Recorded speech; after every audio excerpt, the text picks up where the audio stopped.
Ainara, zen modu zaude? Baintxo bertan ordure. Ondo, bai ondo. Bestela etxean? Egoera kaskarra daukau, baina berez oso ondo. Oso familian oso ondo gaude, asko maite geha, oso guztua gaude, egia bai. Dolua, zer da zuretzako? Nire ustez, maite ezun pertsona bat edo gertuko pertsona bat galtzezunean sentitzezun utxunea edo mina hori da netzako. Etxean ondo dakizue zer den? Bai, oso ondo. Zergatik, zein da heriotzarekin izan duzuen harremana? Duela 6 urte nire aita hiltzen istripu batean, eta orain nire amak minbizia du. Eta junda hunditzen, gero ebakuntzen egin zioten, momentu nesaren zioten dana garbi zeola, baina gero urtetxo bat edo pasa zen eta birikan atea zitzaion. Baina ja minbizioi ezin zan ez errin zezan zatitxo baten zeola eta aldezula ebakuntza bat egin eta kendu bai. Dao sakabanatu orduan. Ez dakite berez ze minbizi mota dan, hori da zaiena. Baina hor ja erabakizun, kimi horik ezartzea, eta bere kauz, bere buruakin aurre egite gaixotasunei. Babestu intzen nioten erabakiarekin. Bai.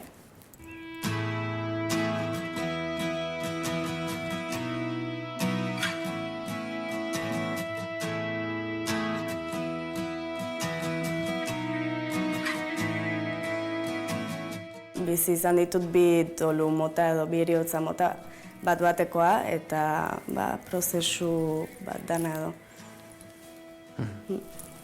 Eta? Oso ezberdinak dira? Bai.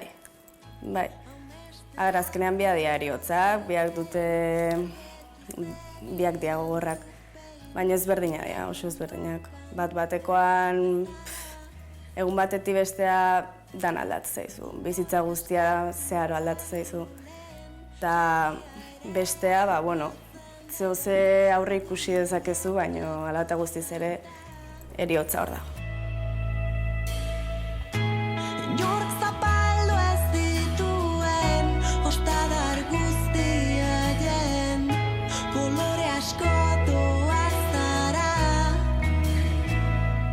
Kafea hitz aspertua egiteko aitzakia ona zela bagenekien, eta orain arte telesailetan, filmetan edota iragarkietan ikusi ez badugu ere, heriotza ere gai goxoa izan liteke kafe baterako. Gaur bai, gaur heriotza eta kafea izango dira erdigune. Heriotza kafe baten bueltan hemen, Urranditan saioan.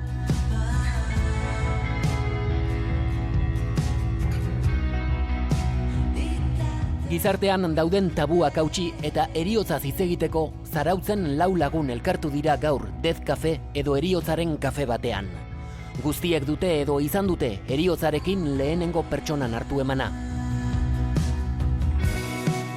Iñaki Peña medikua ezaguna da jada gure saioan. Egunero du berak heriotza parez pare. Nire harremana heriotzakin ia egunerokoa izaten da. Egunerokoa edo asterokoa lanagatik, ospitalean, eta gero arlo pertsonalian tokatu zait igual estadistikoki tokatzen zitzaion baino lehenago. Amaia erizaina da eta hainbat urtez aritu da ambulatorioetan lanean. Haren izebak minbizia izan zuenean zaindu ostean, bizitzaren azken uneetan daudenekin lan egiteko hautua hartu zuen. Haien etxeetara joaten da gaur egun. Bere bizitzako azkeneko unoetan daun pertsonakin jotea, nik presentego joten launtzait, ez? Eta nire bizitza eta aprobetxatu, heriotzan prozesu horren barrun fase desberdina dare, asarra handia dago, bildurra handia dago, emozio pila dare hor kontrajarrik. Baina azkeneko lekzioan eretzako, hor barrun sortzean maitasuna. Euskal Herritik kanpo hainbat herrialdetan antolatzen dira halako topaketak. Angelek Ingalaterrako esperientzia baten berri izan zuen eta interesgarria iruditu zitzaion. Zarautzen antolatu zuten lehenengora zalantzarik egin gabe joan zen. Nola baita ere egunero zerbait hiltzekea, zerbait. O zerbait galdu egiten dugu mintzat. Eta galtzearen prozesori ez dugu ondo menperatzen. Eta ez geha inkostiente. baina galtzen egunero, zerbait. Azkenian konturatzea importantea direla harremanak eta harremanak. Aixe, besterik ez da. Besterik ez da. Dana migilditzen dela. Eta laugarren laguna Javi da. Txikitatik izan du eriotzarekiko interesa, baina haren amaren eriotza izan zen mugarri beretzat. Oindala 6 urte nire ama hil zan, minbitzez hil zan, eta urte beteko gaixotasuna edo kuizaban hil aurretikan, eta hori dana, hortik aurrera, Iñaki ezagutu naban ikastolako guraso moduan, eta biok puntu hori harremanetan genekala, hortikan tira, hitz egiten jarduten ginen. Izan ere, ez da bat eroikoa, igual guk eduki dugun harremana, ez? Igual, hemen egoten zarea umeekin eta parkian eta gai hauek ez dira ateratzen, eta ateratzen badira ikusten duzu jendea desagertzen, ez?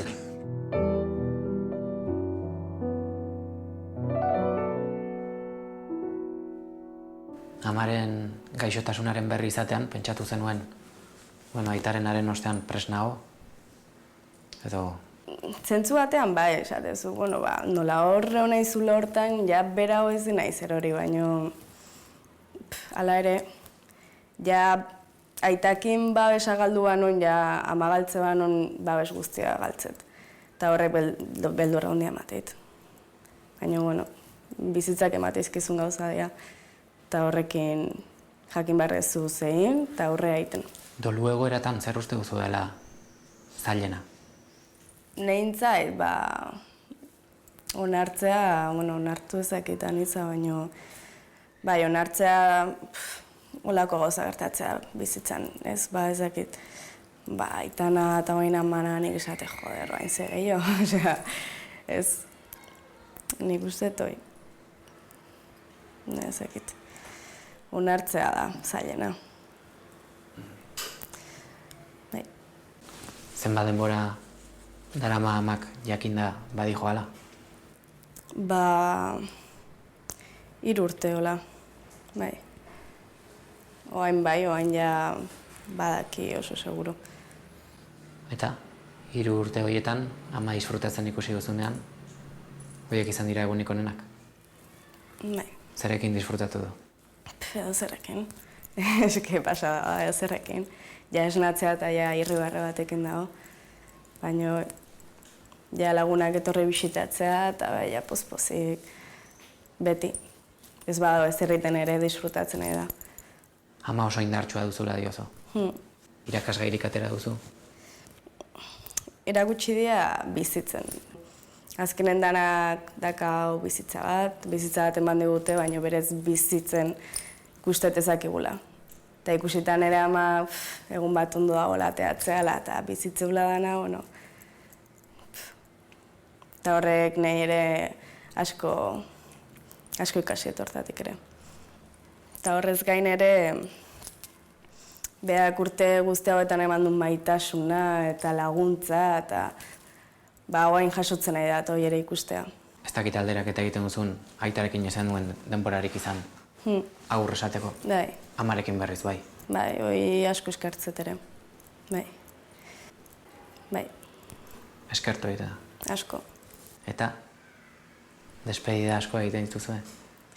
Bueno, eske hori zaila da ere.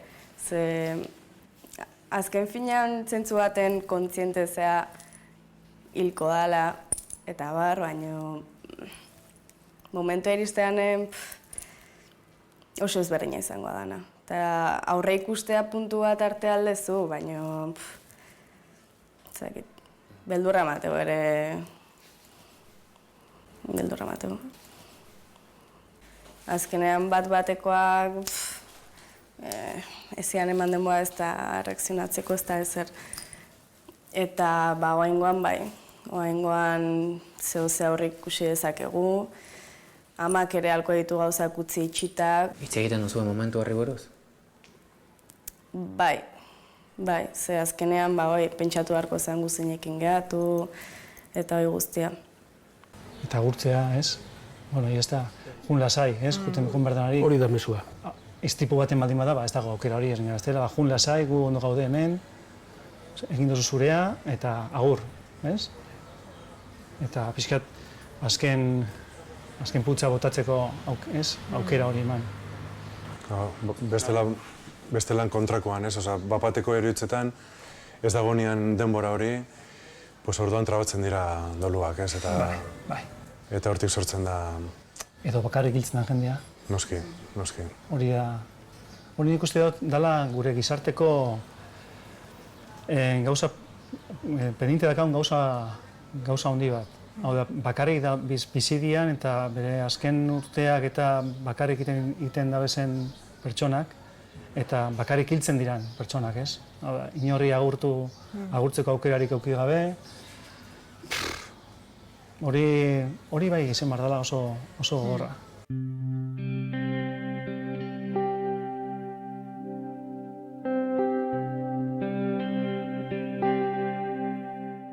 Dolua sentitzen duzu, bakoitzak bere kabuz eraman behar duen, aurrera eraman behar duen zerbait dela?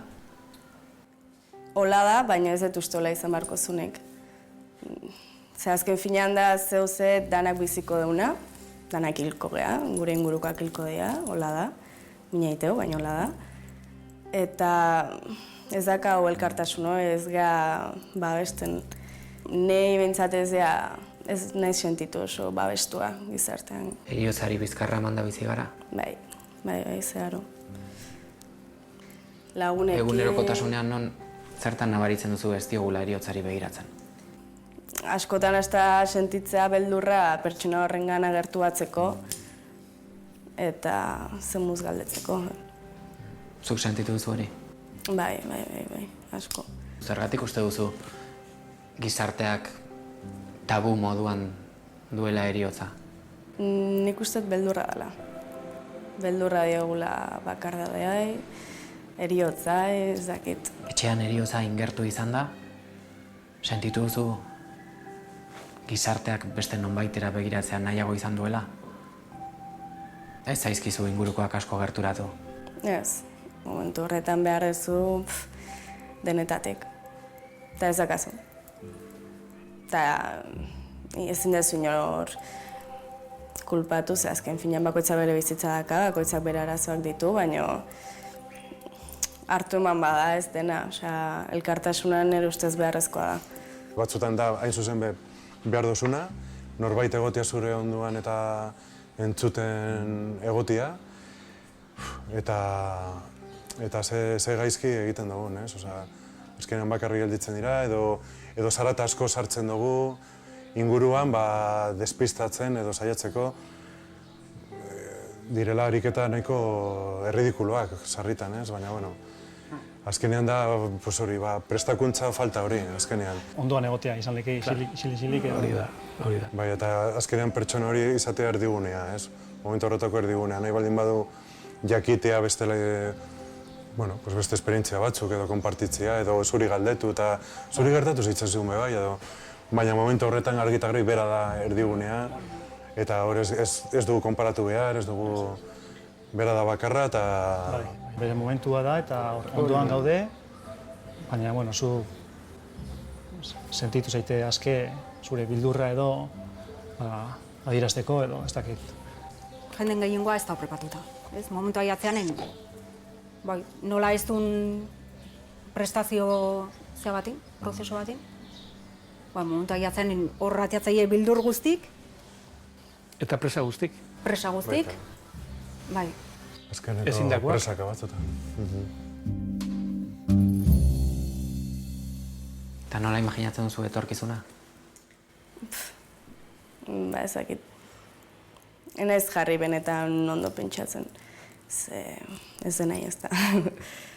Baina, berez, bakit aurrengo jotela, argi dakat, baina hasieran gogorra. Ze nola, lehen esan bezala baina amak ez du hartzen kimioa, ez da ezer eta pentsatzeak ikusi dezaketela ama hiltzen horrek ja errespetu gehien batea. Heriotzarekin obsesionatzen zara edo heriotza ere normalizatu egiten da?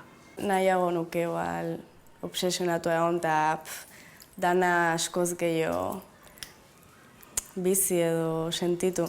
Ze askotan, batzutan, hasta aztuite zait, eta azken finean ez dakizun, eraman kasuan ez dakit.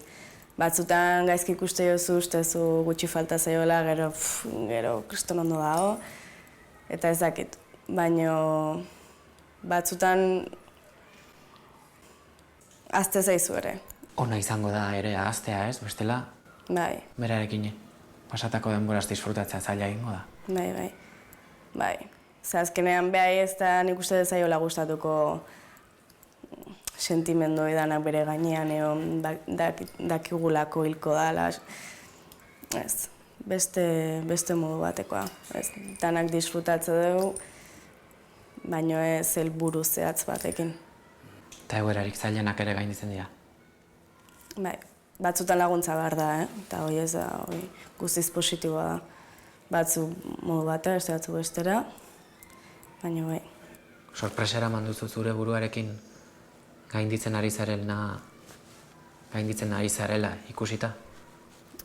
Bai, egia esan, bai. Bai. Zer, nire bizitzak ere buelta asko eman ditu, baina hain ikuste bide egokia hartzen ari naizela, eta bai. Heriotzak inori ez dio inoiz eman gure egungo gizarteari bezain beste beldur. Hiltzen denaren egunerokoaren amaiera da heriotza, baina baita bizirik gaudenon egunerokoaren parte ere, eta mugarri izaten da askotan. Bi aldeak orain saioko protagonistek eta gaur entzun ditugunek gauza bera esan digute. Gizarte bezala badugu zer ikasi.